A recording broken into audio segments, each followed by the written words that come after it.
waatahay daawadayaal waxaan ku sugannahay xarunta dhexe ee qadka tareenada dalka Kenya mashruucan iyo maanta uu xariga ka jari doono madaxweynaha dalka Uhuru Kenyatta tareenka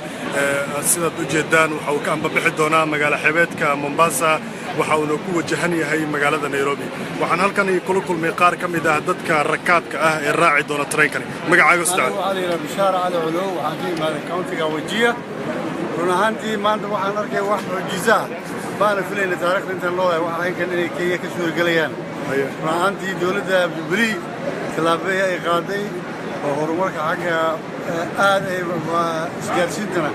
aad ay u anfaci doontaa boqol sano ka hor Kenya intii aysan bilaabin tareenkii hore ay ku socon jirtay maxaa ka xasuustaan wallahi tareenkii hore wuxuu mid dhuxul ku socda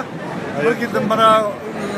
ay kala timaaday laakiin kan hadda sidii arkay waa mid electric ah oo xadiid cusub oo weligeed arkin weeyaan wajeer bad ka socotaa waxaad madalaysaa reer wajeer tareenkan ayaad raacaysaa quruxdiisa waxyaabo markaad aragtay sideed ku tilmaami lahayd wallahi waxa aad ayaa u jiray cooday waxaan fili lahaa wajiya dhulka ayaga North Eastern Province waqti weyn gadaal buu haray dawladii hore laakiin waxaan filaynaa dawladda Jubilee inay xoog saari doonto annagana nasiib aan u noqon yeelan doono khaasatan madaxdaanada waxaan doonaynaa inay aad isku mashquulaan waxaan u kala inay suuragal noqdaan maxaad ka leedahay tareenkan cusub rajadaada ku aadan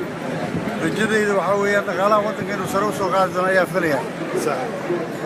dhaqaalaha ka sokow isgaarsiinta iyo dhaqaalaha ka sokow isgaarsiinta waa fududayn doona maxaa waaye waagi hore waxaa la raaci jiray baasas iyo diyaarado iyo waxaan filaya hadda inuu ka jaban yahay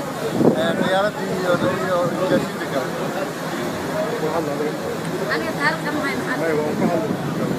waatahay tareenkani quruxdiisa sidaas uu yahay sida u jeedaan waxa uu saaka ka ambabixi doonaa magaalada Mombasa ee dalka Kenya waxa uu ambabixi doonaa magaalada Nairobi hooyo magacaaga أنا وحالة عبد الرحمن halkee وجهة كونتي الحمد لله نوضع في مامي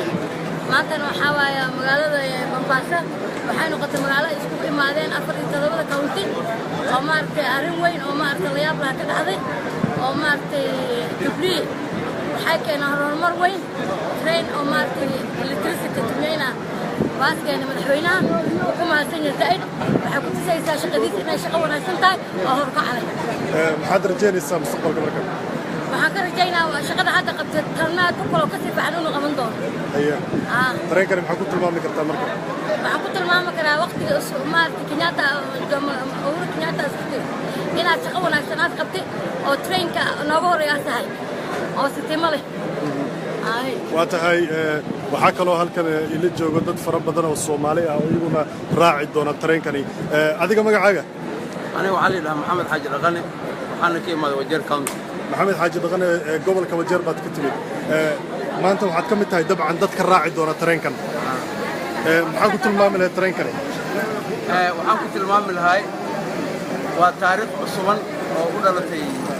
waddanka Kenya waxa ay tareenkii hore oo 100 iyo 200 sano jiray ayaa ka baxay mid casri ayaa la keenay taasna waxay tusaysaa dawladda waddanka ay ku tilaabsatay horukac xagga digitalka iyo xag walba marka dabcan 100 sano ka hor inta Kenya aysan xurriyadda qaadanin ayay ahayd markii tareenkani cusub daha laga rugay tareenkii hore daha laga rugay maantana Kenya 54 sano kadib waxay daha ka rugaysaa mid ka mid ah tareenada casriga ee dalka iyo dalalka bariga Afrika ku yaalo maxaa aad taariikhdaas ka xasuustaa taariikhda waxaan ka xasuustaa Kenya inay tabar gashay hadda ay u qabsatay gacanta in waddankeeda hore ay u kiciso waxa ay tareenkii hore waa tareen ay nooga tageen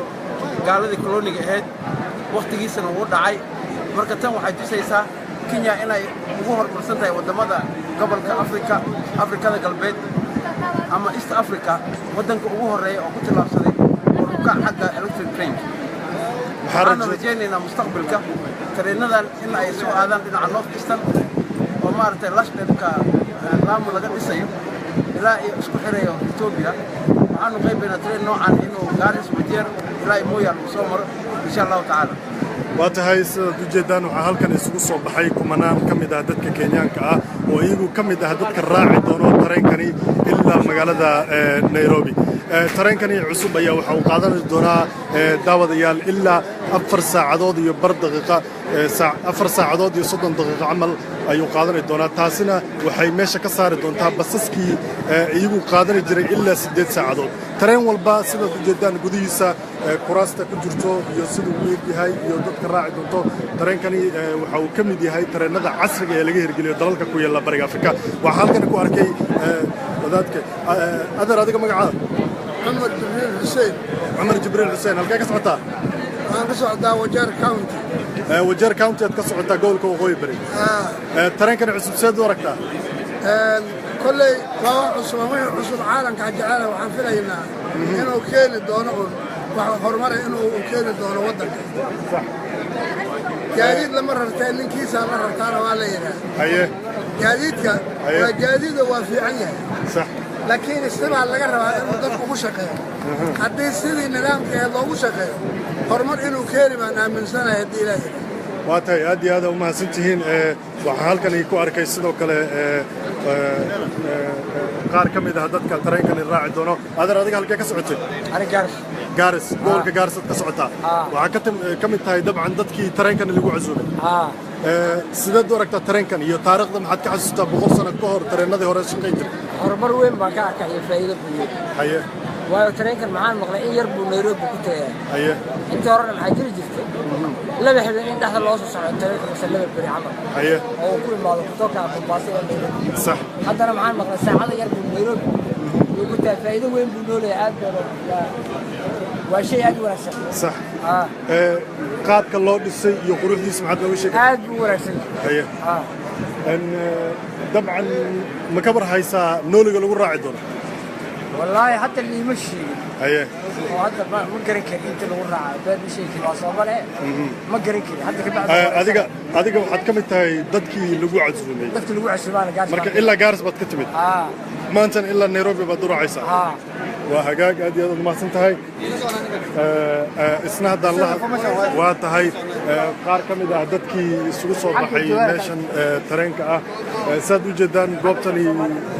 goobtani waxa ka socoto xaflad aad u weyn daqiiqadaha soo socdana waxaa la filayaa kumanaan Kenyaana inay halkani ka ambabaxaan oo ay gaaraan magaalada ku dhow uu tareenkan istaagi doona ee Voi tareenkani saad u jeedaan waa mid weyn waana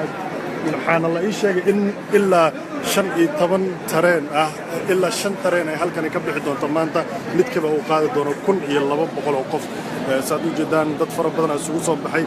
halkani waa boostejada ama meesha laga raaca tareenka waxa ku sugan dad fara badan oo qoomiyadaha kala duwan ee Kenya ka socdo saxaafadda iyo sidoo kale dadka kale ayaa meeshan aan iyaguna ka marneen waa hagaag daawadayaal dib ayaan idinku soo laaban doonaa wax yar kadib markii tareenkani uu dhaqaaqo ama hadba xaaladda sida u socoto tareenkani goobtu istaagi doono aan dib idinku celiyo stuudiyoga kuleyna magaalada Nairobi waa aniga Ciise Xaaji Cabdille